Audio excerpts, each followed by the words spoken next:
Kasi nakita niya yung girl niya, yung love of her life in the past, na kinakasal sa iba dahil siya yung kumanta dun sa simbahan. So parang nung lumingon sa kanya sa taas habang kumakanta siya, alam mo yung feeling na Umikot yung ulo niya. so, napatingin sa kanya yung babae, alam mo yung feeling na kinakantahan kita para sa ibang lalaki. Yun So yung, nagbalik yung pag-ibig niya?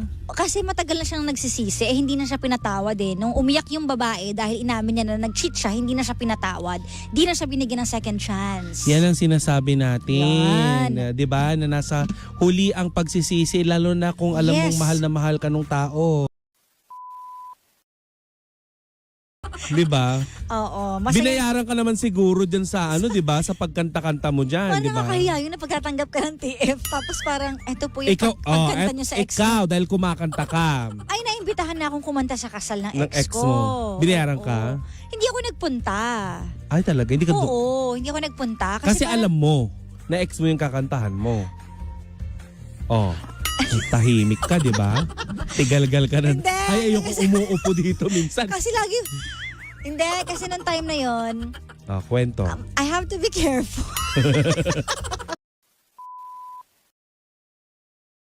Looking back, hindi na wala akong kaaway kasi na past ko, wala akong kaaway na Pero ex. ba di ka nagpunta? Syempre ayokong respeto, ayokong maka-hurt. Mm-mm. At saka, ano na rin sa sarili. Respeto na rin Oo, sa talaga. sarili mo. Kaya kaya mo yun, tawid natin to. Patay ka sa akin. So, hindi In-invite, alam naman nila kasi in-invite ako on air eh, na pumunta ka sa... Oo! Oo. On air ka Tinawagan ako dun sa kabilang istasyon na kumanta ka sa kasal namin. Oh. Diba? After chasing and chasing, but I declined the offer, May may sa akin na intuition na, ang tawag doon? Na-instill na sa akin na automatic. Wag, Pero, para may gano'n agad yung... pero at least alam mo sa sarili mo na naka-move on ka na. Oo naman, sobra naman. Dahil Diba? dyan, ikaw daw ang kakanta sa wedding. Charis. Hindi na, di ba? Ayun. Ayaw mo na. Hindi, oo. Oh, kahit na 2.5 million ang offer. Yes! Grabe naman. 2.5 Oo million. na. 2.5 million, Ba't 3 ikaw songs. papayag ka na? Oo naman, pera yun, B. Papayagan ka ba? Oo. Parang hindi mo na tinanong, ikaw na nagdesisyon eh. Bigyan ko siya 500,000, oo. Auto yes. Grabe naman.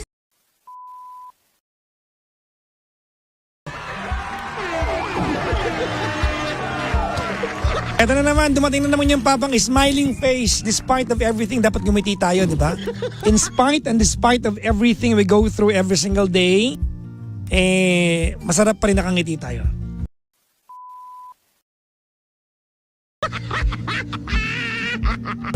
Yung mga maliliit lang, huwag tayo doon sa malalaking bagay. Napatulang ka internet, halimbawa, di ba? Hanap kayo ng magandang bagay pag napatulang kayo ng internet, magiging close ang pamilya ninyo kasi mag-uusap-usap kayo ulit eh. Wala kayong pang online eh. Diba, chairman, no? Oo. Oh, diba? Oo.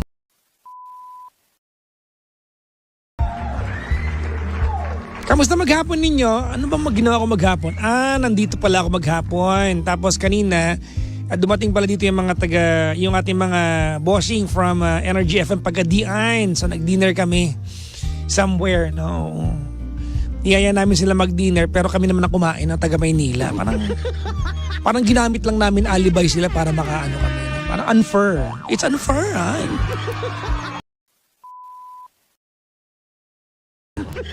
Tawanan nyo na ako kung gusto ninyo pero team cable car ako. Mag-cable car na tayo sa EDSA. Tingin ako. Naniniwala ako na cable car talaga ang solusyon niyan, di ba? Ang cable car ay mag-uumpisa sa bandang Pasay. Di ba? Papuntang papuntang Ortigas, tapos Ortigas, stopover, pupunta ng Muñoz. Sige na po, mga senators and congressmen, ipasa nyo na yung budget dyan. Oo. Naalala niyo ba yung dating drinks? Yung Kali Shandy, di ba? Yung iniinom ng mga high school dati na kunyari nalalasing sila pero wala namang alak talaga yun. Lasang alak lang, tas kunyari, may classmate ako noon nagpanggap na lasing-lasing. Nahilo na ako, tol, nahilo ako. Abay, nanom mo. Nagkali ako, dalawang can. Nahilo ka sa kali, wala mga alak yun ah.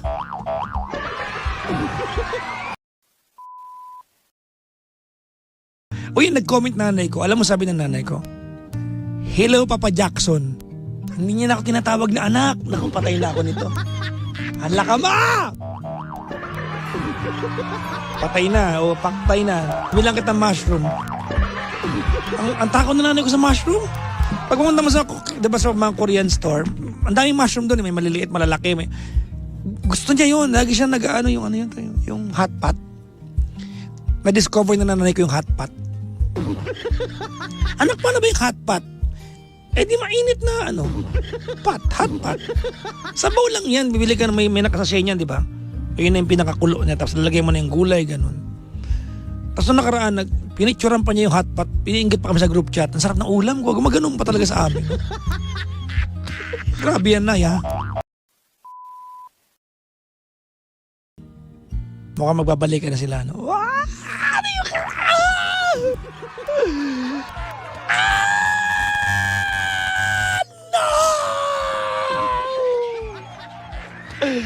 No!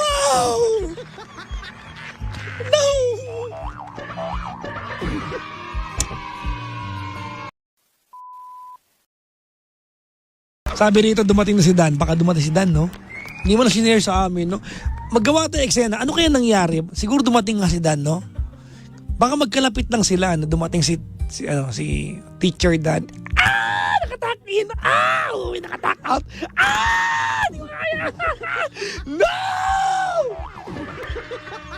Chairman, no? Dumating nakatakin. Uy, nakatak out! No!